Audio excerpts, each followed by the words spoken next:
DJ and PK, we are joined now by Nate Dreiling, Utah State Aggie interim coach. Coach, good morning.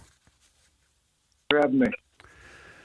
You had the bye week. You're getting ready to face Boise State. You're getting ready to face an offensive machine. 48 points a game, and Ashton Jeanty averaging 10 yards per carry. The stuff of nightmares for defensive coordinators. You've had a week to dive into it. What makes him so special? What makes their rushing attack so awesome? Oh, man, he is no one ever tackles him. Watching the Washington State game, Washington State didn't miss a run fit. They fit everything exactly like they were supposed to, and he went for 270 yards. So he can't get tackled. His balance is good. He's so strong, and then at the end of it, he's got the breakaway speed. So he's the complete package. With the bye week, we talked to you last week about how we'd send guys out recruiting. And now, with the news last week, they're essentially recruiting to the Pac-12 rather than the Mountain West, particularly if they are underclassmen, obviously, because at that point you'd be in there. Did you sense anything change as far as recruiting goes in terms of the message being received? Well, I think even more so, you're more attractive now. Now, everyone grows up and wants to play at the highest level and Power 5 football. And now that we're finally getting able to get in one of those conferences, I think our reach goes so much further, and especially on the first conversation. Most times you talk to people, they want to know if you're a G5 program, right, which is mid-major, or you a Power 5 place. So now we are up with the big guys, right? So it's awesome, but still the same thing. It's still relationships and making sure we do our due diligence to get the right players up here. How savvy are the kids to this? How much do you have to break the news to them, and how much do they completely get this? They probably knew before I knew. They're always if you're a high school football player and you dreamed of playing college football, you are up to date on all this stuff with technology. So it's been fun. It's been a really good week and a half for recruiting. So now we just got to keep the momentum going. I don't think, from my perspective, it would change geography much. I mean, Utah's talked about now that they're in the Big 12 that they would emphasize those areas, obviously Texas, and maybe back off California a little bit, put a little more resources in the state of Texas. With this move, I don't see a change as far as what Utah State would do as far as where they would put their emphasis in various locations. Do you see anything different?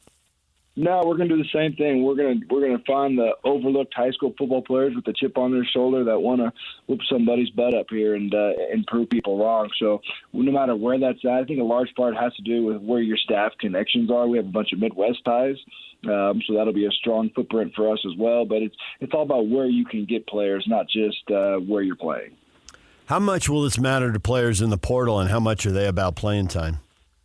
Yeah, that's a little bit different because they're in the portal for one reason, right? Because they didn't play at their last place. So they care about who's returning, what does your depth chart look like, what are the chances of me actually getting on the field.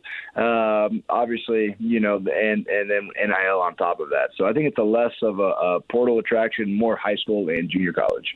Well, then does NIL get better with this move for Utah State? I would think so. I mean, all of our funds are going to increase drastically, right? And if we want to compete going into these places, that's one room that we got to continue to get better. I think as the rest of the country is probably saying the exact same thing, right? So everything is competitive, and now when you're up with the best of the best, you got to be able to compete, and that starts with that department. How much did your team get healthy during this break, and how much are you guys prepared for this game? Because defensively, like in the last 3 weeks, you're giving up about 44 points a game. We talked about Boise State's offense. It looks like there's a lot to fix if you're going to be competitive in this game. Yeah, it was not an off week. We practiced all last week, so we're on our sixth practice of Boise State heading into tomorrow. So the players have off today. So it was a good work week for us. We know we had a lot of things we got to get better on. The biggest thing is just fixing us. So that was our main focus.